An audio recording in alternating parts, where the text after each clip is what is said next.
and welcome to Beyond the Headlines. I'm Jane Gogodas. This week, turning uplands into irrigable lands. Currently, the farmers are growing maize on 121 hectares and rice on 35 hectares. From the irrigated hectares, they are expecting to harvest over 3,000 tons of maize and 100 tons of rice. We get to Zomba Chingale, where solar-powered irrigation has transformed lives of over 700 farmers. We go to the gym, where women are finding fun in fitness.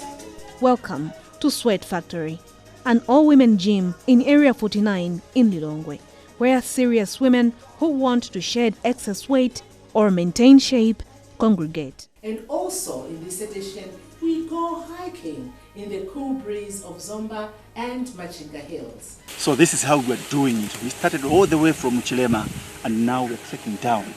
We're going towards the end of our visit. It's been a 5 hours trip. Just imagine that.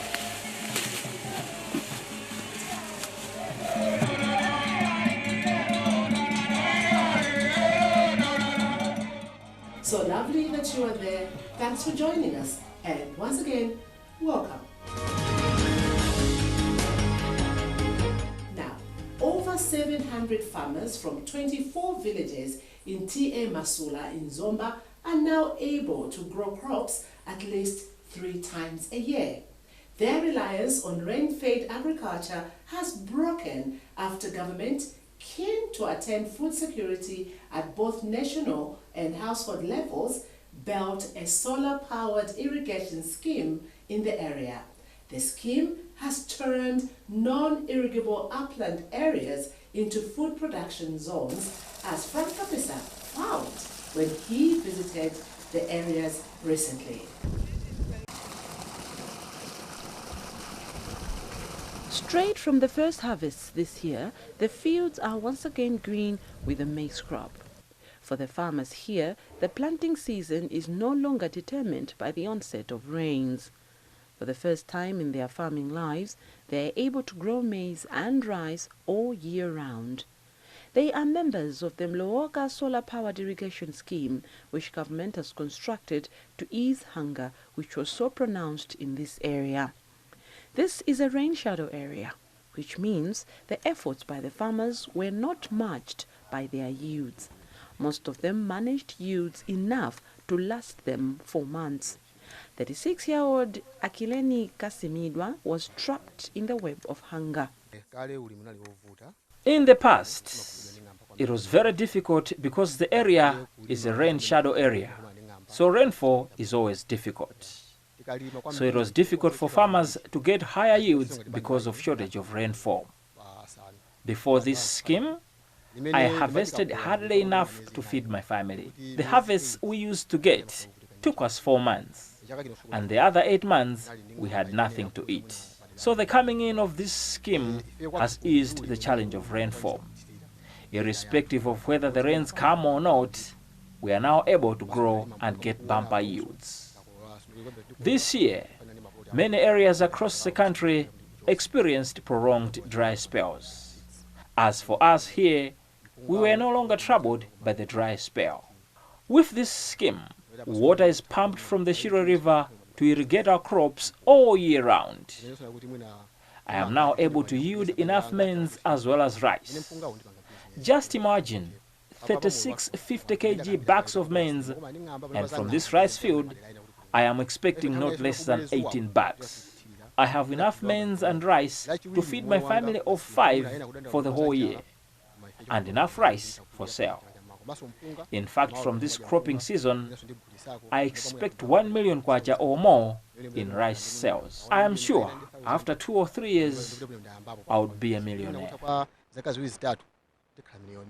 Akileni Kasimidwa is among more than 700 farmers whose lives have significantly changed since the solar-powered irrigation scheme became operational. Steve Mukurunya works here as an agriculture extension officer. He knows this area too well. In the past, it was difficult because this area is a rain shadow area. So rainfall is always difficult. So it was difficult for farmers to get at least higher yields because of the shortage of rainfall, as this area is a rain shadow area. So with the coming in of Pride to construct this scheme, it has eased the problem of rainfall. In this case, the farmers are now producing bumper yields because of this water from the intake to the reservoir, from there into their fields. This rain shadow area where farmers yielded nothing is now a productive farming area. This is all because of this 288 kilowatt solar powered scheme which government has built with funding from the International Fund for Agricultural Development IFAD through the Program for Rural Irrigation Development PRIDE.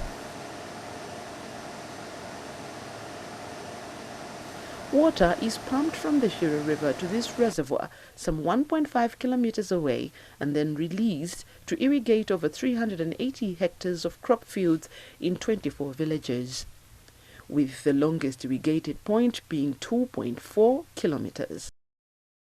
Wezi Benson Chiumia is the Marketing and Communications Manager for FISID, contractors of the same. This scheme is a Malawi government project. It was built to improve the livelihood of the people in this area, but also to build the resilience of farmers. As you know, times have changed. The climate is unpredictable. The rainfalls are not as they used to be back in the day. So this project was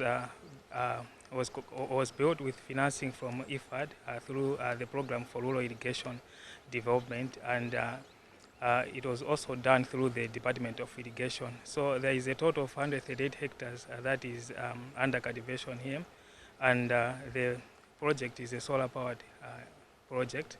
There is over 288 kilowatts being generated by the 570 solar panels that are here. These panels power 2 submersible pumps that have a capacity of 229 liters per second. The people that are here, they are farmers who are struggling. So they are a farming community, but who are not good at their line of work at this farming thing. As I said, the climate has posed quite a lot of challenges before this project was done, but now they are all smiles. So going forward, we hope the trend will continue, because like I said, that now they have harvested and there's still crops in the field. There is maize, there is rice, which we hope that they also get to harvest, because it's doing quite well now. The scheme, constructed in 2022 and became operational in December last year, is a clear demonstration of what needs to be done to empower people to produce enough both for consumption and for sale. Mukurunya again. It's new to them because they have been cultivating using rainfall and they harvested nothing. This time they are harvesting. Of course, we have the 40 by 40 plot, which is 0.1 hectare. This time a farmer is able to get about 20-25 bags of rice, weighing each 50 kgs from that plot. So the farmers are happy because they are now harvesting. Currently, the farmers are growing maize on 121 hectares and rice on 35 hectares. From the irrigated hectares, they are expecting to harvest over 3,000 tons of maize and 100 tons of rice. Mukurunya says this was not possible before the scheme was set up. In less than 1 year that the scheme has been operational, stories of food insecurity and abject poverty have vanished. The irrigation system is a shared resource among the 24 villages in Traditional Authority Masaula. As such, it is co-managed by Mlowoka Water Users Association, which has a membership of about 700 farmers. For the purposes of managing and sustaining this shared scheme, farmers pay about 30,000 kwacha for registration, water, land, operational and maintenance fees for each cropping season. But the fees are nothing if compared to the bumper yields that the farmers are realizing now. Asante Ndomondo is the president of Mlowoka Water Users Association. Considering the money they are realizing, we feel the contributory fee is not enough. This fee was agreed upon when the scheme was just on paper. Now that it actualized, we feel the amount is too little and needs to be adjusted upwards. Government has constructed something durable, and as beneficiary farmers, we have a duty to take care of this scheme. So on our part, we'll take care of small repairs, and the maintenance fee is for that purpose. But as you can see, the equipment used, including pumps, is so expensive that we cannot manage to repair them in case they break. Solar-powered irrigation is fairly a new concept in the country, and as an investment of this nature, it requires some irrigation schemes have folded up due to poor management and lack of maintenance. Farmers here are aware of that and contribute a maintenance fee of 3,500 kwacha. But this is too little amount to maintain the solar plant. To ensure the longevity of the scheme, FICID established a WUA support and agribusiness division to work with farmers to manage and sustain such schemes. FICID has been in this business for quite a number of years. This is 2024. I think we should be clocking around 19 years. We have developed so many irrigation schemes, maybe over 50 irrigation schemes. And one critical thing that we have established is that there is no sustainability of those irrigation schemes. We are talking of this technology. It's quite a new technology. You're talking of using solar energy.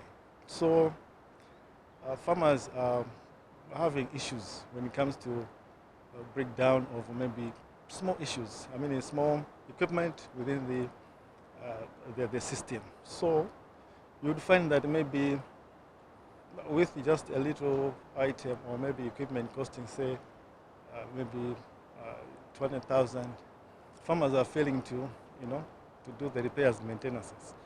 So at FICID, what we did was to establish, as I said, a division where we want to work with farmers to say, okay, let us manage the supply of water, irrigation water.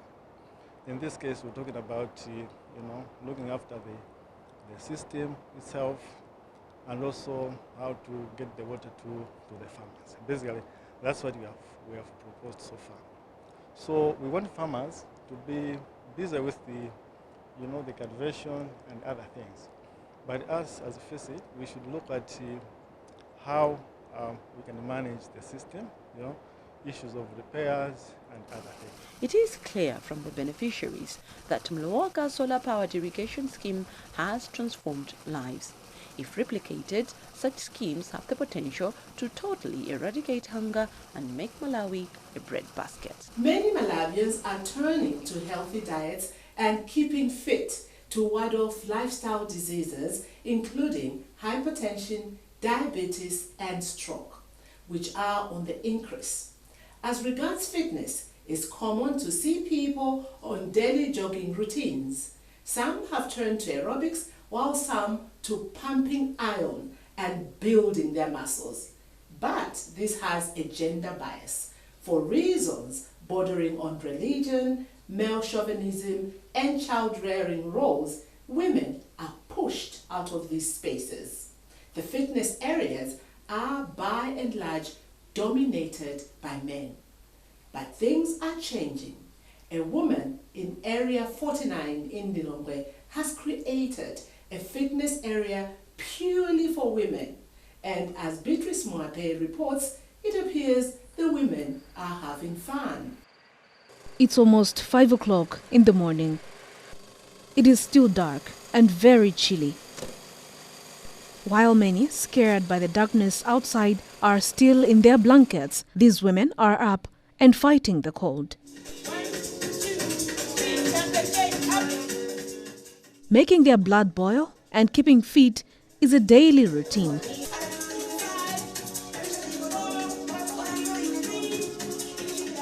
Welcome to Sweat Factory, an all-women gym in Area 49 in Lilongwe, where serious women who want to shed excess weight or maintain shape congregate. This gym is run by Mariam Matola, a 46-year-old Muslim woman whose burning desire is to keep fit and ward off lifestyle diseases such as hypertension. At the time she opened this gym, she was obese, weighing over 100 kilos. Initially, I started it as my own personal gym. I used to be 124 kilos. At the time, I really wanted to lose weight, so I just started walking, running, and then eventually I started doing a bit of weightlifting. So when I started it, I started inviting other women. At the time, it was free. So they would join me, and then we started doing small competitions of who would lose more weight. And then eventually, somehow, it started growing, and then people were like, we can pay a small fee to continue coming. So yeah, that's how it started really.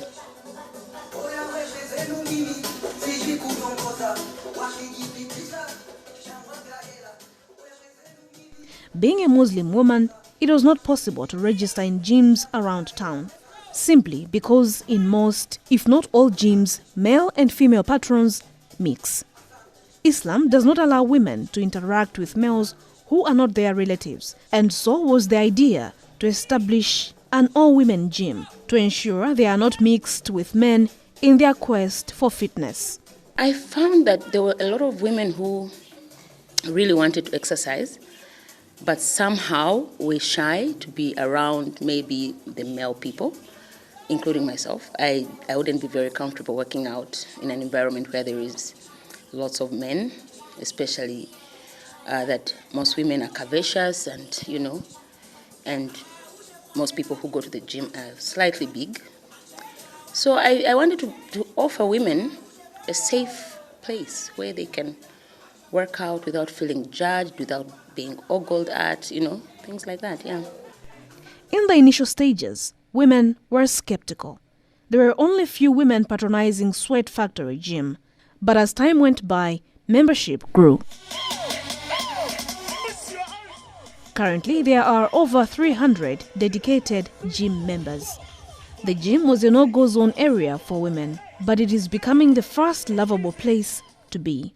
Religions, including Christianity, Judaism, and Islam, have strict moral codes that guide women on how they dress, interact, or even engage with the society. From an Islamic perspective, the gym, for the mere gym gear that women wear, should be a no-go zone. But with increasing lifestyle diseases such as diabetes and hypertension, what does the religion say about fitness and women?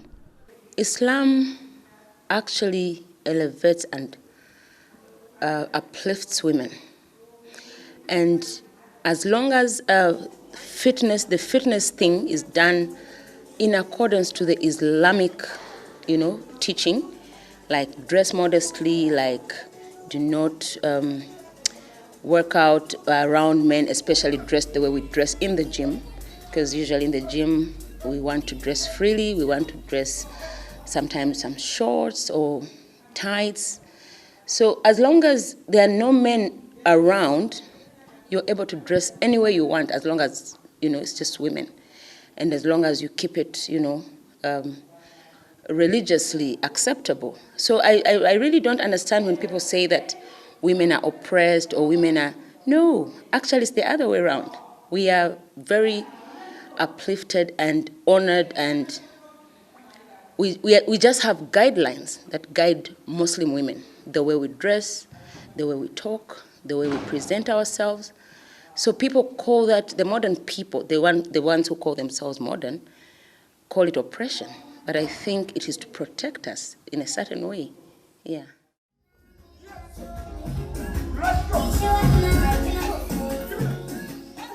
For Mariam, it is not about staying physically fit than anything else. She says in the fitness business, she has achieved a lot more than she ever thought she would. I've encountered a lot of positives, a lot. I have a following of over 1,000 people, 1,000 something, I don't know for now. But I have people who come to me and say, thank you for starting this. I lost weight, or I was depressed, and now I feel much better.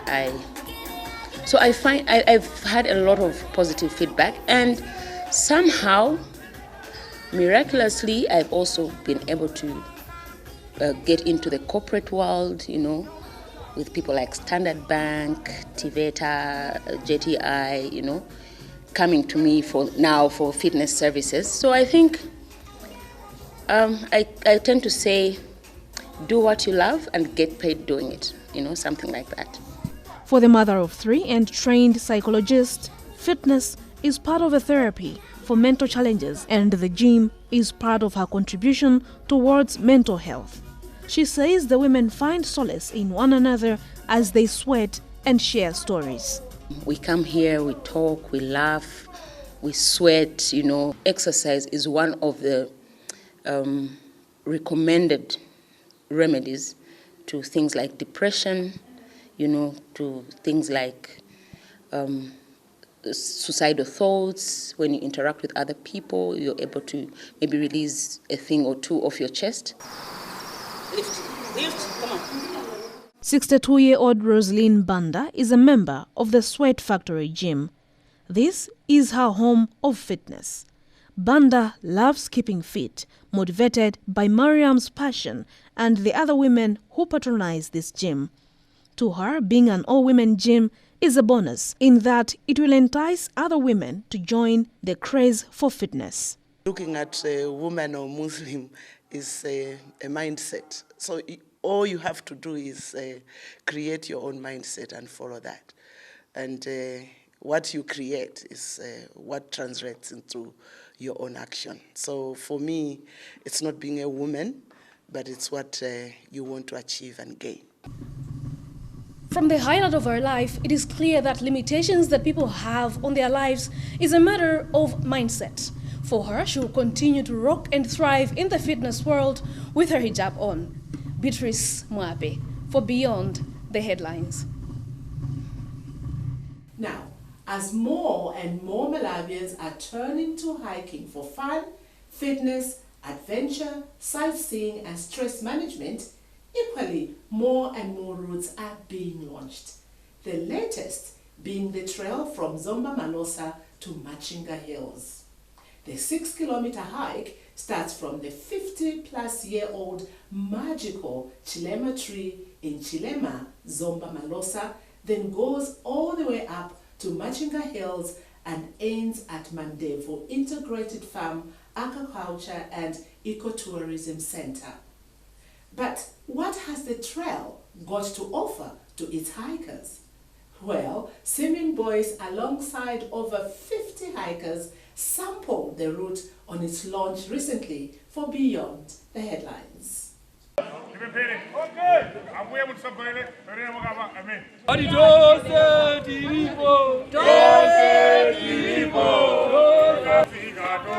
This is the start of a 6-kilometer hike from Chilema in Zomba Malosa to Mandevu Farm in Machinga. With the motto, leaving no one behind, hikers from various hiking groups across the country are here under the banner Hikers Alliance to take up this challenge. Being the inaugural hike, many hikers, including myself, are excited to experience this new challenge.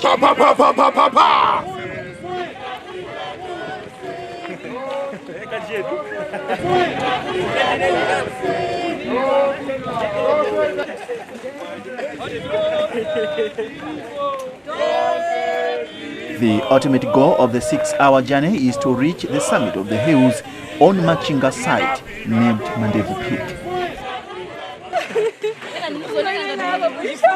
This is the first trail, and we are the first people to launch this route. So I'm very happy, I'm excited.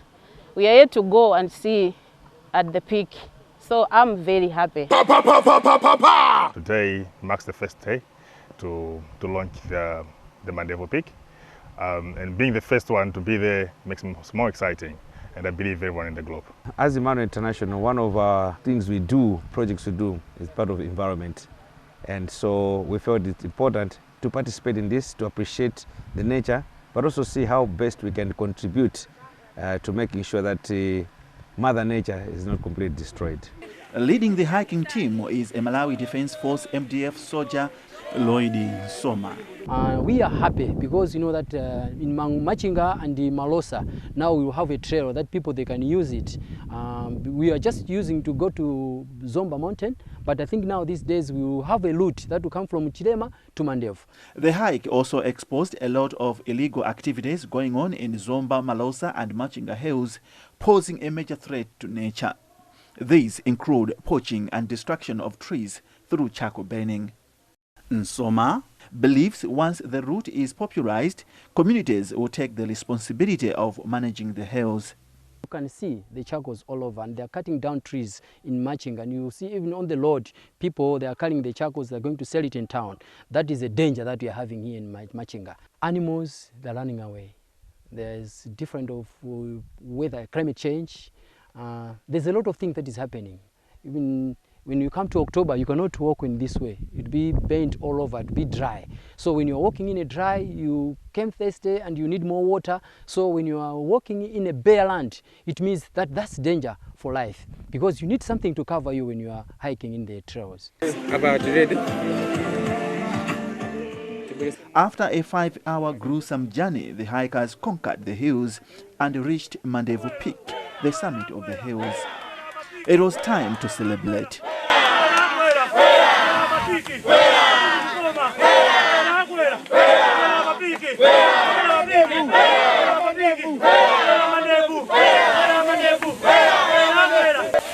So this is how we're doing it. We started all the way from Chilema and now we're trekking down. We're going towards the end of our visit. It's been a 5-hour trip. Just imagine that. The trek going down Machinga Hills takes us to Mandevu Farm, where a night would be spent. This is Malawi, announcing our arrival at Mandevu Farm. Here, we are welcomed by Manganje traditional dancers, and we cannot help but join in.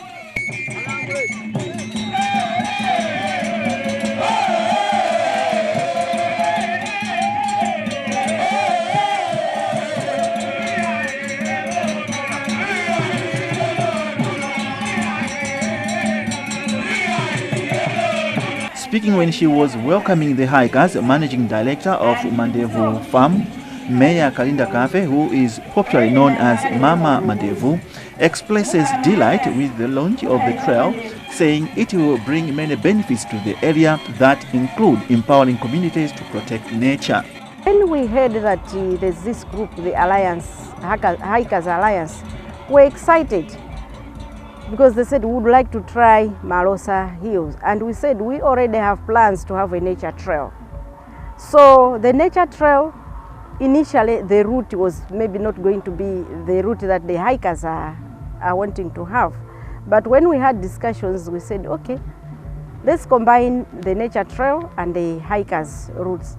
So then this new route was born, Mandevu Farm Hikers Route. And interestingly, on top of the hill or the mountain that is just adjacent to us, there is a peak.